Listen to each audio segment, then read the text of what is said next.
Dan Raviv joins me now. He's a senior Washington correspondent for I-24 News. Hi, Dan. Hey, Thanks for Tanya. being with us. So what possible sentence could Netanyahu face for the offenses he's charged with if convicted? Well, keeping in mind he's 70 years old, and he doesn't just have his long record as prime minister, but he's actually considered a military hero, so I don't think he'd ever get the maximum sentence. But in theory, you can get 10 years in prison for bribery, 3 years for each count of breach of trust and fraud. And here briefly are the alleged crimes. And in every case, by the way, Netanyahu says these were friendly conversations, not in any way illicit deals. First, he's charged with bribery, fraud, and breach of trust for cutting a secret deal to help Bezek, the country's largest telecommunications company. And what did Netanyahu get? Favorable coverage on that company's news website. Second, charges of fraud and breach of trust for another quid pro quo arrangement. This one, a news media deal never completed. Netanyahu negotiated with an Israeli newspaper publisher. He'd get positive coverage in exchange for a law that would hamper the operations of a rival newspaper. Third, again, fraud and breach of trust for receiving cigars, champagne, and other gifts from two wealthy men, including the Hollywood film producer Arnon Milchan. It's alleged that the Israeli government then did Milchan and the Australian tycoon Kerry Packer certain favors. Again, it's charged that all of that involves fraud and breach of trust, and Netanyahu says it's no big deal. And after all, it wasn't sacks of money handed over to a politician.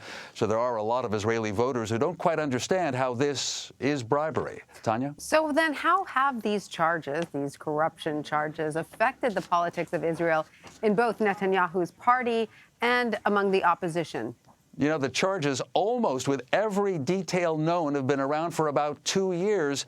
And just this year, of course, Israel has had elections, both in April and again in September, when Netanyahu wasn't able to form a government. And in the past few weeks, even the rival party, the Blue and White Party, under retired General Benny Gantz, hasn't been able to form a government, couldn't get a majority in parliament. So a lot of people think that the corruption charges had almost no impact. But right now, after the indictments, there is the possibility that someone inside the prime minister's Likud party might actually mount a challenge against him, try to push Netanyahu out.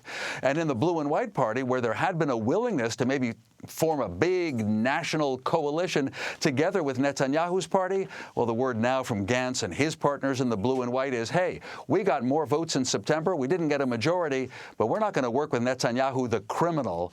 And so that's where we are. Israeli politics kind of stuck again, and in probably a deeper paralysis, Tanya. And is there a timeline to working this out, or are both parties sort of sharing power right now? What is the current situation? Well, you have sort of a holdover interim government. It is led by the interim Prime Minister Netanyahu. And mind you, exciting things, have happened. Netanyahu ordered, for instance, airstrikes against Iranian targets in Syria. That's taken place a couple of times, including just a few days ago. And in Gaza, right, there was a flare-up in which Israel hit back against the Palestinian Islamic Jihad. So it's not like Israel's totally paralyzed in a military sense, but still, you have only an interim government. Gantz was supposed to try to form a majority, and he couldn't. Now, right now, the parliament has 21 days to try to agree on a government after the two-party leaders failed. It's not likely to happen. Here's what's most likely: another round of elections. For the first time in Israeli history, that would be 3 rounds of elections within a year. It could well happen this coming February, and by then, we don't know. Netanyahu could be on trial, Tanya. And so, Dan, how could this scandal affect U.S.-Israeli relations? As you mentioned, some of these charges against Netanyahu were known for a while, so it's no surprise to the U.S., and we know that, President Trump and Netanyahu have a rather cozy relationship. So is this likely to change anything in that relationship? Well, with Netanyahu under indictment and maybe on the way out, well, yes. In fact, we had those of us who follow the Middle East closely, we've had a pretty strong sense that Trump has not been very friendly with Netanyahu since the second round of elections in September. Maybe Trump doesn't like losers, it's often said, and so Netanyahu, failed to win. And so, sure, in happier days, there they were smiling in the sunshine with their wives. But I think Trump now has to be open to other Israeli leaders. leaders. If it's General Benny Gantz, that's not anyone who's anti-American. Gantz was the chief of staff of Israel's army. He has a lot of friends in the Pentagon, but, you know, there's Gantz right now, and you might get used to him because he may well emerge as the winner, or we'll have the new elections. A lot of confusion, but, you know, the U.S. still stands on Israel's side, and the Trump administration just this week, for instance, said it no longer considers Jewish settlements in the West Bank to be illegal. So the Trump administration keeps underlining it's in favor of Israel, is giving the Palestinians a hard time, and supposedly there's a possible peace plan for Israel and the Palestinians that the president's son-in-law, Jared Kushner, may one day put out. But we don't see that day on the immediate horizon.